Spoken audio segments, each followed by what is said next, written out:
everyone. This presentation is on retinal artery occlusion. I am Dr. Snehal Karole, fellow from Sai Baba Eye Hospital, Raipur, Chhattisgarh. Before going into the disease, we will have a brief discussion on the arterial supply of retina. Ophthalmic artery is the first intracranial branch of internal carotid artery. This artery enters the orbit underneath the optic nerve through optic canal. The branches of ophthalmic artery can be remembered by the mnemonic Dr. McLissy, where D stands for dorsal nasal artery, R for retinal artery or the central retinal artery, M is muscular artery, which is a branch of anterior ciliary artery. C stands for posterior ciliary artery, which further divides into long and short posterior ciliary artery, lacrimal artery, ethmoidal artery, which further divides into anterior and posterior branch, supraorbital artery, supratrochlear artery, and internal palpebral artery. Central retinal artery. It is the first intraorbital branch of ophthalmic artery, which enters the optic nerve 8 to 15 mm behind the globe to supply the retina. The arrow shows the site at which the central retinal artery pierces the optic nerve. Now coming to ciliary arteries. They are further divided into anterior and posterior ciliary artery. The anterior ciliary artery gives 7 muscular branches, whereas the posterior ciliary arteries again divide into short and long posterior ciliary artery. The short one branches distally from the ophthalmic artery and supply the choroid. The anatomical variant includes cilioretinal artery, which branches from the short posterior ciliary artery and gives additional supply to the macula from choroidal circulation. A cilioretinal artery occurs in approximately 14 to 20% of the population. This is the cut section of the retinal tissue, which shows that the retina is divided into outer and inner retina because of its blood supply. In retinal arterial occlusion, selectively the inner retina is involved. This highlighted green area shows the inner retina, which is particularly diseased in cases of central retinal artery occlusion or any varieties of retinal artery occlusive diseases. Now coming to retinal arterial occlusive diseases. The disease entities included in it are central retinal artery occlusion (CRAO), branched retinal artery occlusion (BRAO), cilioretinal artery occlusion (CLRAO), and combined arterial and vein occlusion. The commonest cause involved in retinal arterial occlusion are atherosclerosis and embolism. Retinal emboli are visible in 20 to 40% of the eye with central retinal artery occlusion. Types of emboli. They are mostly Hellenhorst plaque made up of cholesterol, which are most common. They appear as an intermittent shower of minute, bright, refractile, golden to yellow-orange crystal, often located in arterial bifurcation. Rarely causes significant obstruction in retinal arteriole and are frequently asymptomatic. Coming to the calcific emboli, which are single, white, non-scintillating, close to disc, originates from erythematous plaque in ascending aorta or carotid arteries or calcified heart walls. They may cause permanent occlusion of central retinal artery and its branches. Fibrin platelet emboli are dull gray elongated particles, usually multiple, and fills the entire lumen. They may cause retinal transient ischemic attack, which results in amaurosis fugax and occasionally complete obstruction. The box enumerates the systemic and ocular abnormalities associated with retinal artery occlusion.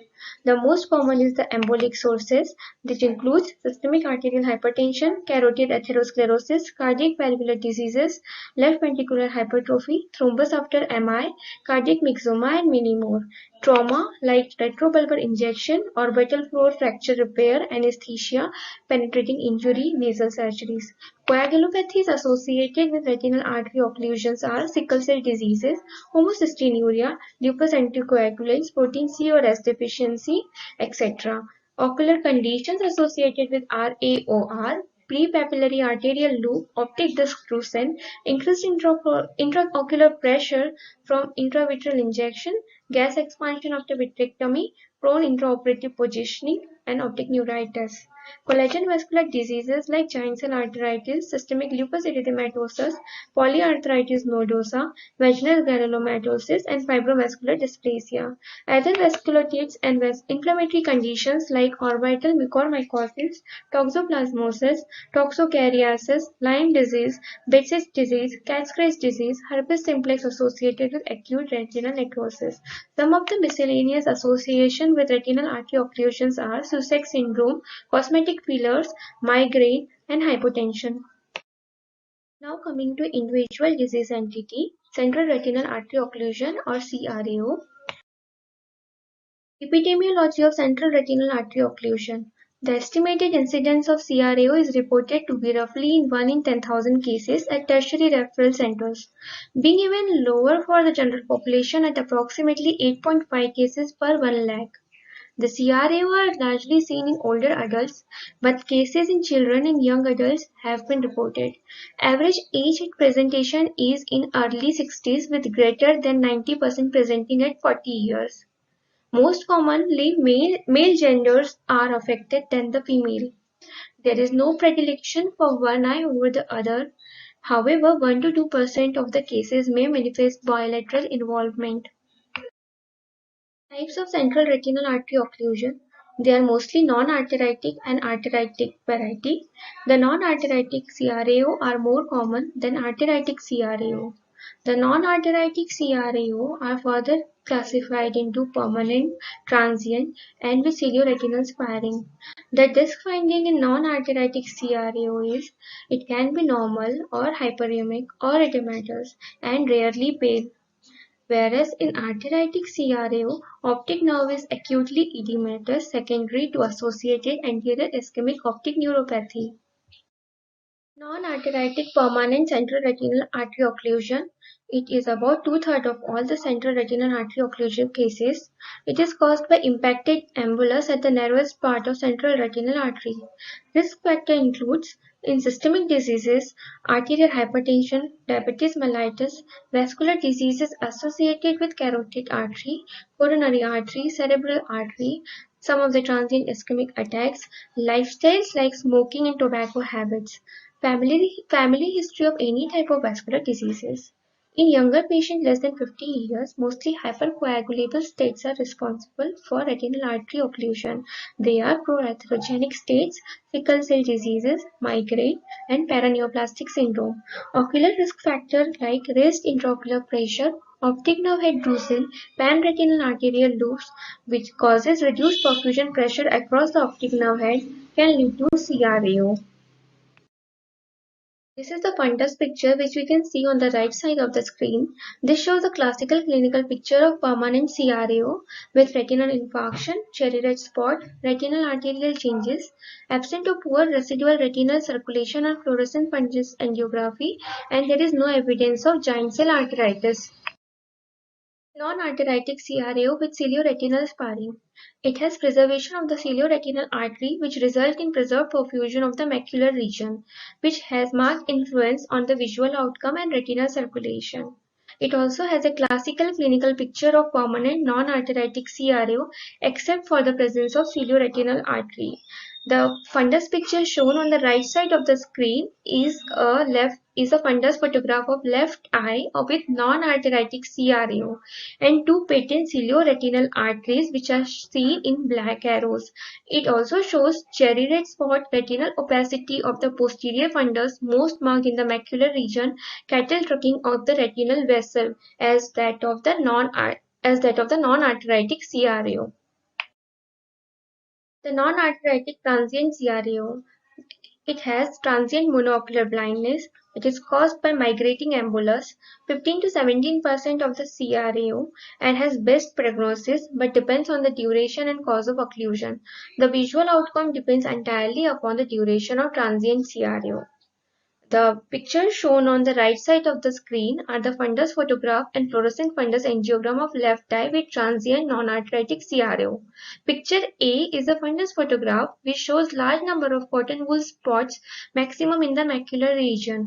Picture B is a fluorescent angiogram during the retinal arterial phase which almost shows normal but slightly sluggish retinal circulation except for the absence of filling in the foveal region, and cotton wool spots at the places marks the background choroidal fluorescein. Arteritic CRAO, which comprises less than 5% of all CRAO. It is caused by thrombosis of the common trunk of posterior ciliary artery and central retinal artery, which arises from the ophthalmic artery. It is related to giant cell arteritis. It is invariably associated with arteritic anterior ischemic optic neuropathy. The pictures shown in the right side of the screen are the pictures of right eye with arteritic CRAO and arteritic anterior ischemic optic neuropathy. Picture A is a fundus photograph which shows chalky white optic disc edema, some mild cattle trucking in the retinal vessel, and cherry red spot with perifoveolar retinal opacities. Picture B is a fundus fluorescein angiogram during the early retinal phase, which shows posterior artery occlusion with few small patches of choroidal filling and early filling of the central retinal artery. Picture C is a fundus fluorescein angiogram during the late phase, which shows cattle trucking in the retinal vessel and almost no disc staining. How to diagnose a case of central retinal artery occlusion? Proper history taking is very important in cases of retinal occlusive diseases because a history can itself give us hint whether the patient is suffering from any arterial occlusive diseases. Patient mostly complains of sudden painless monocular severe loss of vision which occurs acutely, possibly over few seconds. If patient complains of painful diminution of vision, then it is mostly associated with giant cell arteritis. The patient with central retinal artery occlusion has a visual acuity of counting finger or even worse and is found in 75% of the patient with visual field defects. If there is absence of light perception, then it usually indicates the patient may have giant cell arteritis or ophthalmic artery occlusion. The prognosis is poor in all cases unless recovery occurs in first few hours. In some cases, premonitory amaurosis fugax may be reported, which is nothing but transient acute retinal ischemia and typically suggests an embolic sources of occlusion. The amaurosis fugax risk factor is estimated to be only 1% per year. The presence of amaurosis fugax also has a higher correlation with stroke compared to retinal emboli alone. Also, we should rule out past history related to the presence of vasculitis, sickle cell disease, myeloproliferative disorders, hypercoagulable states, or any use of intravenous drug or oral contraceptive pills, especially in female. We should also rule out family history regarding any vascular diseases, diabetes, hyperlipidemia, or any atherosclerotic events, valvular heart diseases, any transient ischemic attacks. Physical examination. Ocular findings are needed to confirm the diagnosis and exclude other causes of monoocular vision loss. Most of the time, the anterior segment findings are normal. Sometimes RAPD can be present, which typically develops within seconds regardless of macular involvement. Sometimes this RAPD can be profound or total. The incidence of rubeosis iridis is mostly 16 to 18%, and if it is present acutely, then ocular ischemia secondary to presence of a concomitant carotid artery obstruction should be considered. The incidence of rubeosis in case of central retinal artery occlusion occurs within 4 to 5 weeks, whereas in central retinal vein occlusion, the incidence of rubeosis occurs around 5 months. The intraocular pressure is often normal at presentation but may become elevated in the setting of rubeosis iridis. Fundus changes in acute stage of central retinal artery occlusion. Cherry red spot, posterior pole retinal opacity, box scarring of retinal arteries and vein, retinal arterial attenuation, optic disc edema, and optic nerve pallor. The size of cherry red spot is variable and depends on the size of foveola. The cherry red spot is nothing but an orange reflex from the intact choroid which stands out at the thin fovea in contrast to the surrounding pale retina, which give rise to cherry red spot appearance. At the right side of the screen is the fundus of acute central retinal artery occlusion. It is a color fundus photograph which demonstrates superficial retinal whitening or opacification in the posterior pole with evidence of a central cherry red spot. The opacification is most prominent in the perifoveolar area. The fundus changes in chronic central retinal artery occlusion includes optic atrophy, retinal arterial attenuation, cilioretinal collaterals, macular retinal pigment epithelium changes, and cotton wool spots. The cilioretinal collateral are seen often because of compensatory enlargement of capillary anastomosis between retinal capillaries on the surface of disc and the ciliary capillaries bypassing the optic nerve head. The neovascularization of the disc is rarely seen. This is presumably because of the non-viable tissues which are less likely to elaborate angiogenic factors. The picture on the right side of the screen is a color fundus photograph of chronic central retinal occlusion. Optic nerve pallar from atrophy and severe arterial attenuation is seen here.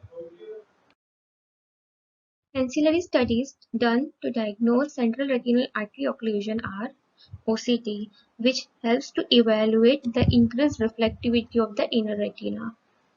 This reflectivity of the inner retina mostly corresponds to the intracellular edema and explains the lack of intraretinal hyporeflective fluid spaces in cases of central retinal artery occlusion and also in cases of BRAO. It is also helpful in cases of chronic CRAO where inner retina is featureless because of the inner retinal atrophy, which are seen and outer retinal layer are preserved. This is a spectral domain OCT of acute central retinal artery occlusion, where an irregular foveal contour is seen with high reflectivity thickened inner retina due to accumulation of intracellular fluid. The outer retina is relatively hyporeflective because of the blocking from the thickened inner retina. The second ancillary test done to diagnose central retinal artery occlusion is fundus fluorescein angiography. Initially, it shows some variable residual retinal circulation with delayed and sluggish filling of the retinal vasculature. The complete absence of retinal filling is very rare. Leakage of fluorescein dye at the level of RPE is generally not seen with central retinal artery occlusion unless the choroidal circulation is involved. This is the fundus fluorescence angiography of a patient with acute central retinal artery occlusion with cilioretinal artery sparing, which was taken at two different time intervals. At first image, at 25 seconds, the cilioretinal artery is perfused with retrograde flow into the retinal vein. In the second image, at 9 minutes, the arterial circulation is still not completely filled, demonstrating a severely delayed arteriovenous transit time. Another ancillary study done to evaluate CRAO is electroretinogram (ERG), which typically demonstrates more severe attenuation of B waves than A waves, since the inner retinal layer are more affected. This produces a characteristic negative waveform. Diminution of A and B wave may suggest outer retinal damage secondary to choroidal vascular hypoperfusion in the setting of an ophthalmic artery occlusion in addition to CRAO. This is an electroretinogram graph. The response from a normal eye are seen on the left side.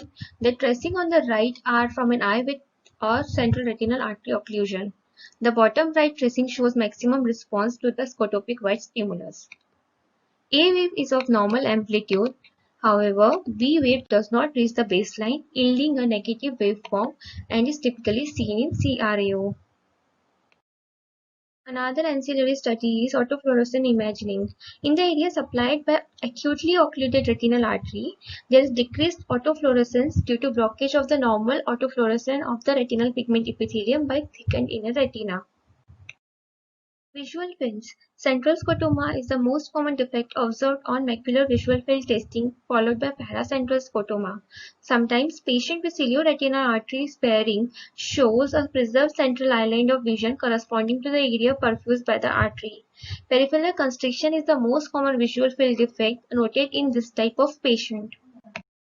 Coming to second disease entity, branched retinal artery obstruction or BRAO.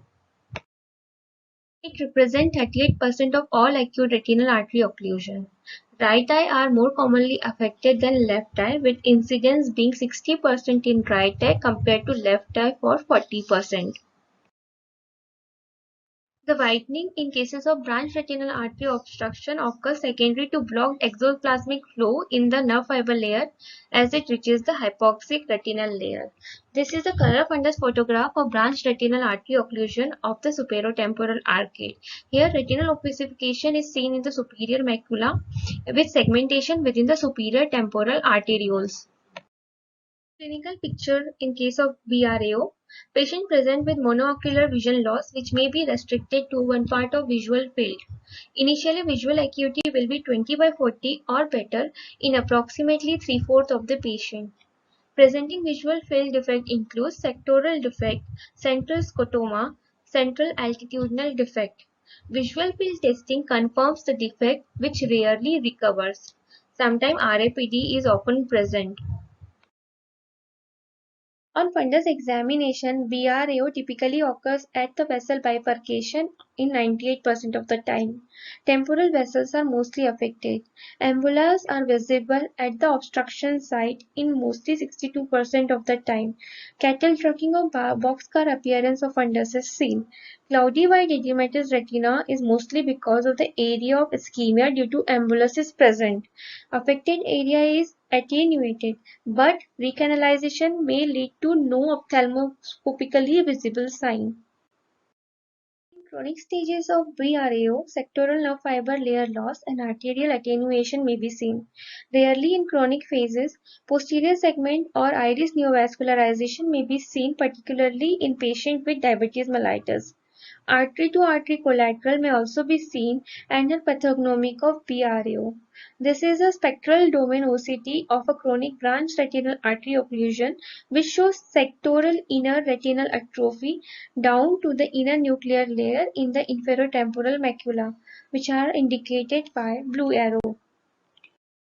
Visual prognosis in eyes with symptomatic BRAO is generally good and acuity usually improves to 20/40 or better in 80% of the eyes. Risk factors for BRAO are similar to CRAO, so similar evaluation is generally needed. Giant cell arteritis is less common in BRAO. In cases of an obstruction at the bifurcation, etiology is more often embolic. Since visual prognosis is typically good for BRAO, aggressive therapy is generally not pursued unless significant foveal involvement is seen.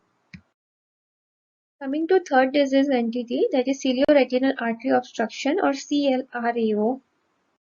It accounts for 5% of the retinal artery obstruction. Cilio-retinal artery enters the retina from the temporal optic disc, separates from the central retinal artery, and can be seen on examination in 20% of the eyes.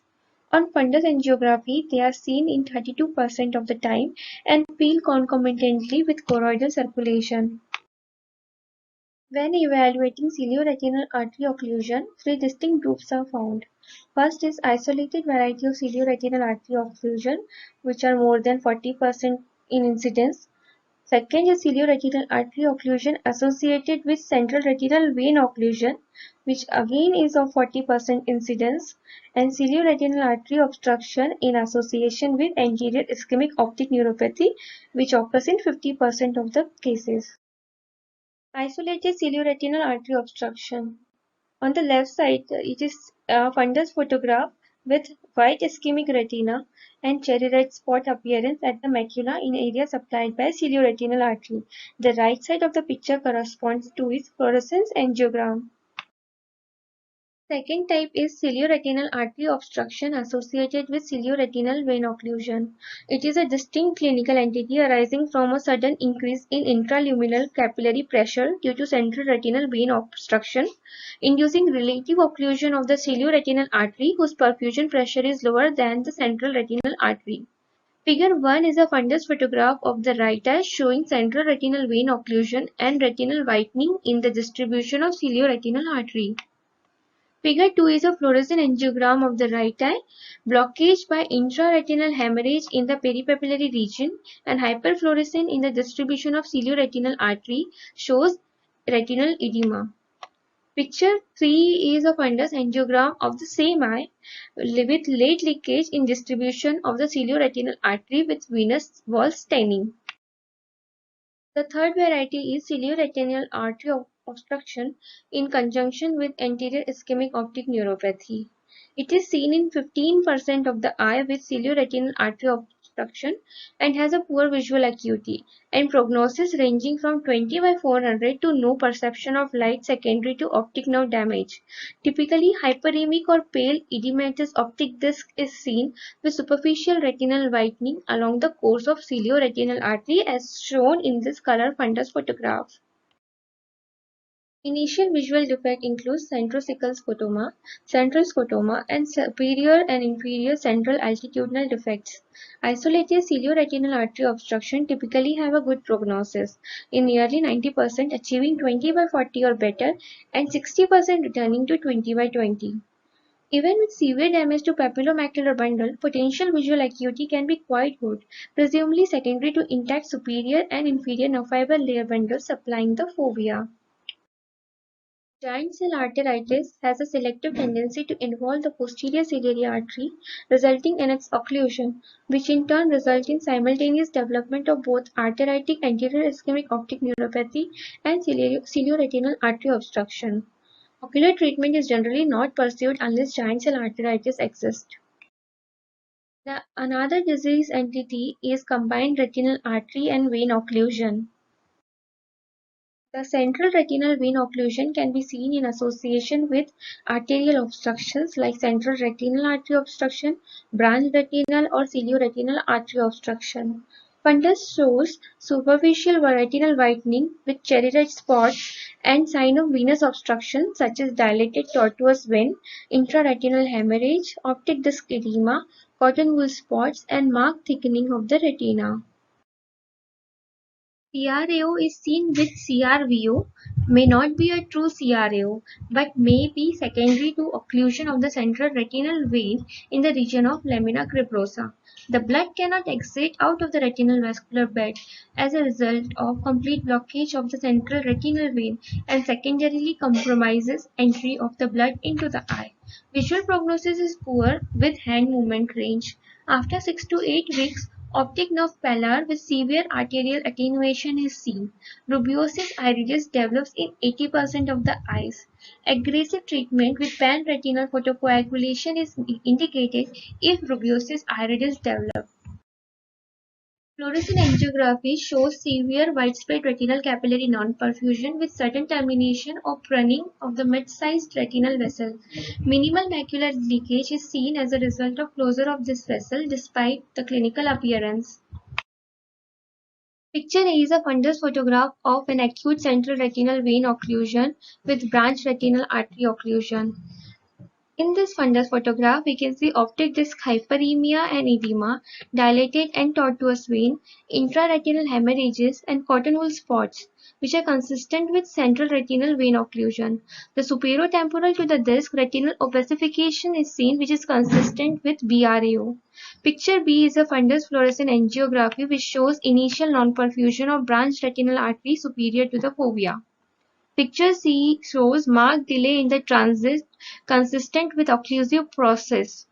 The arterial occlusion is not complete as the dye eventually does not get into the artery. Picture D shows in the lead frame of fluorescein angiography that disc leakage is consistent with the CRVO. Now coming to the management part of retinal artery occlusion. Evaluation. Rarely patient presents within first few hours of visual deficit. This patient should be admitted for observation, treatment and immediate workup as their risk is higher for cerebral infarction if patients are presenting late.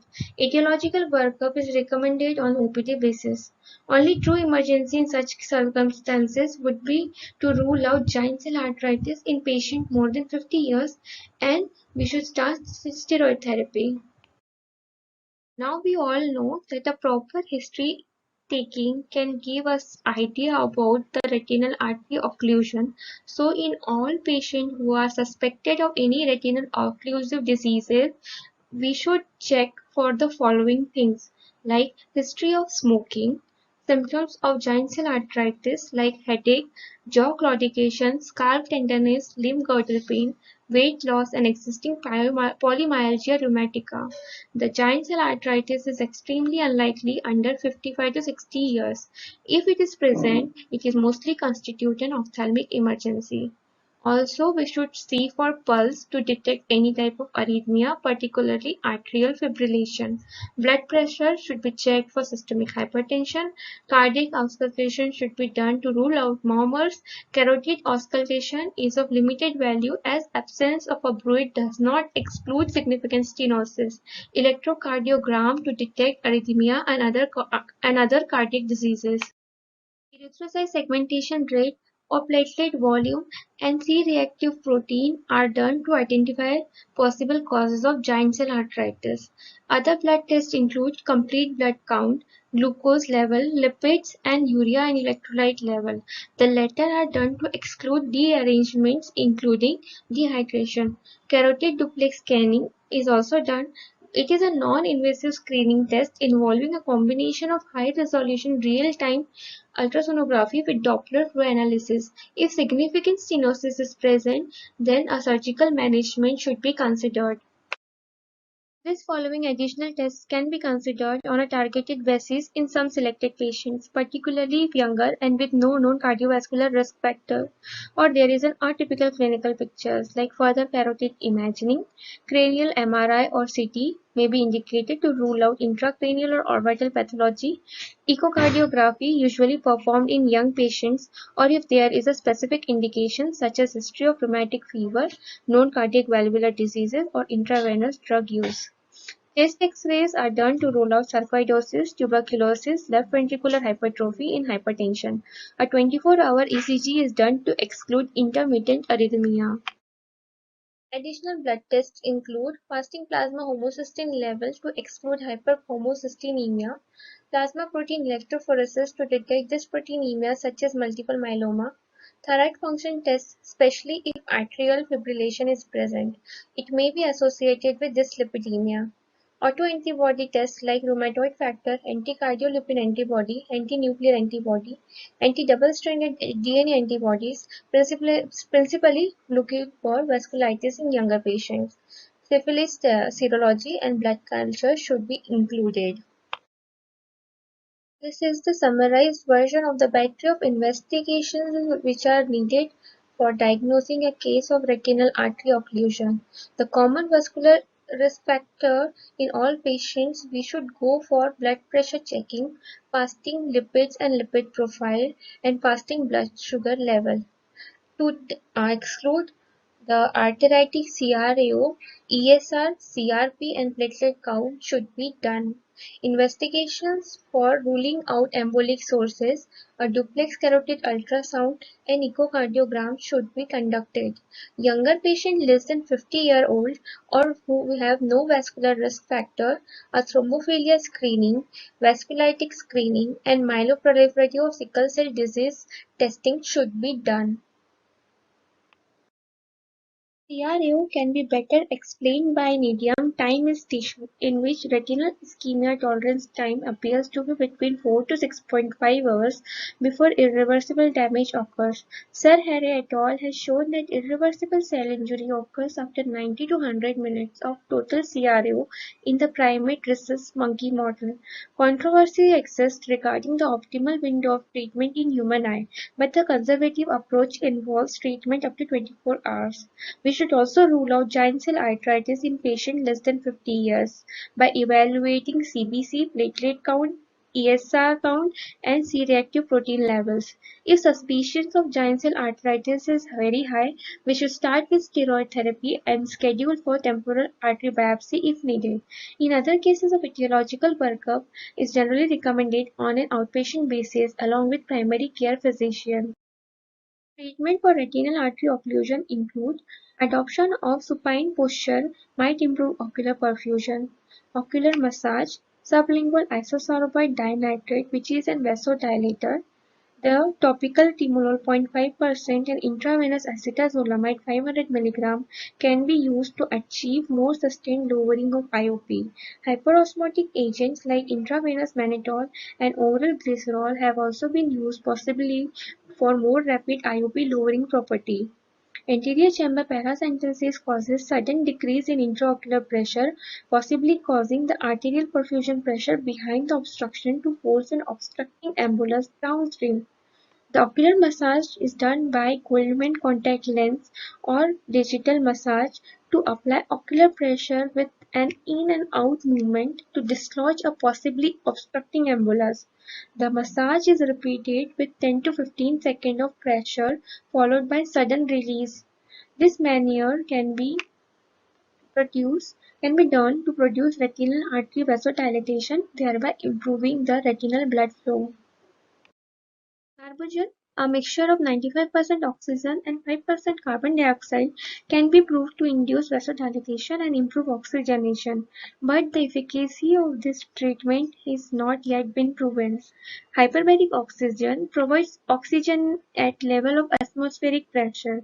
The purpose of hyperbaric oxygen is to preserve the retina in an oxygenated state until recanalization and reperfusion occurs, which typically takes 72 hours.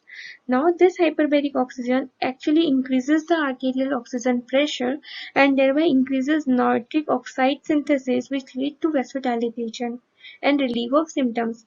Rebreathing into a paper bag in order to elevate blood carbon dioxide and respiratory acidosis has also been used to promote vasodilatation.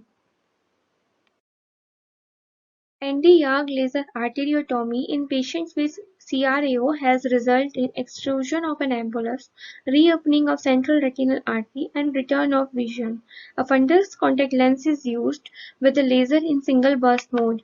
The pulses are delivered directly to the emboli, beginning with the lowest power setting and then increasing the energy until either we achieve a photofragmentation of the embolus within the arteriole without creating an opening in the vessel wall and without having any type of vitreous hemorrhage, or by creating a visible removal of the embolus from within arteriole into the vitreous cavity, which typically associated with limited amount of vitreous hemorrhage.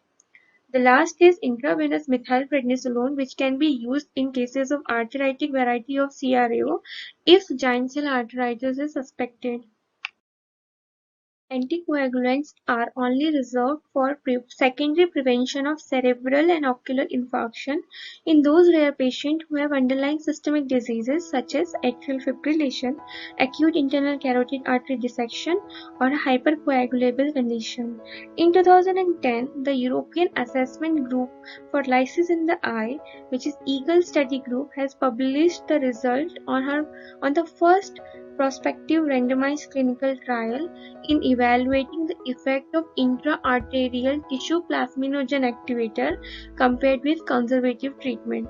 At 1 month, the mean best corrected visual acuity improved significantly in both the groups, but no significant difference was noted between the groups further.